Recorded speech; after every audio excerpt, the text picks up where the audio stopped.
Recording in progress.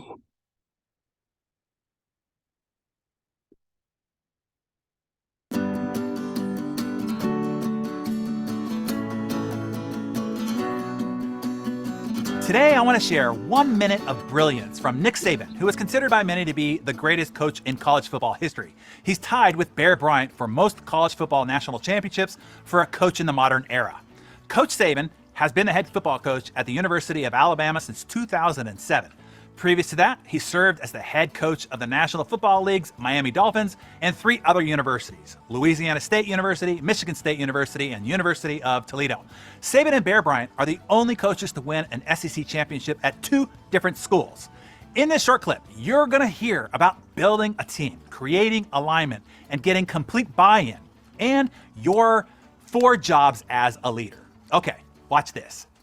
And the big part of being a team is you have to be able to communicate with other people, and you have to work with other people. And you can never have any team chemistry for this reason. Mediocre people don't like high achievers, and high achievers don't like mediocre people. So if everybody doesn't buy into the same principles and values of the organization at the same high standard, you're never going to be successful. Just like our spring practice right now. You know what my goal of spring practice is? Get the right guys on the bus, get them in the right seats, and get the wrong guys off the bus. Because you can never have any team chemistry in your organization if everybody's not committed to the same standard and the same things.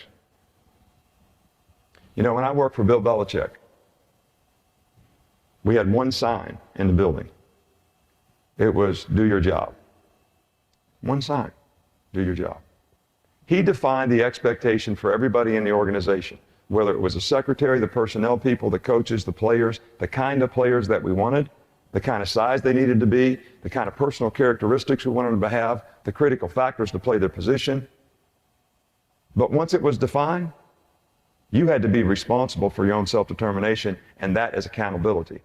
Isn't that great? Right off the bat, how much did you love when he said, mediocre people don't like high achievers, and high achievers don't like mediocre people? No wonder there's so much strife in the world, culturally, in politics, on social media, in your office, maybe even in your family. That's why it's so uncomfortable at family holiday gatherings, right? I always felt I wasn't like many of my family members. I thought it was my personality, and I kind of felt bad about it. But Coach Saban's comment explained otherwise, and most importantly, made it normal and okay that we don't like each other.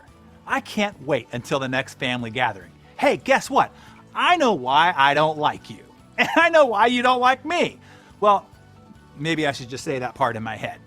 Let's review the meat of this message, and that is pointing out your job as a leader. Number 1, to get the right people on the bus. And as you heard Coach Saban say, that means that you can only have high achievers. You let some mediocre people on the bus, and there will be conflict. They don't like each other, and that will disrupt your alignment, your communication, and the buy-in you need to put a team together. You got that? It's a really big point. You can only accept high achievers if you want to be a high achieving organization. Number 2, get the right people in the right seats. Some people may be a high achiever, but just not at the job function you have them in now. More than 50% of my A-team are in different seats on our bus than they were when they were originally hired. I am always reassessing their strengths and their passions. Number 3, get the wrong people off the bus, and quickly. This is one of the hardest jobs of leadership, and it needs to be done correctly. For more on when, how, and what you might do before you actually fire somebody, I refer you to our High Performance Forum Business Masterclass. There is way more to this topic than we can cover here this morning. And here's number 4. As Coach Saban said, it is the leader's job to define the expectations. You cannot have people do their job and meet and hold high standards if they don't know what those are. It's the leader's responsibility to set, define, and then hold everyone to that high standard. But it starts with making sure that the expectations are clearly defined.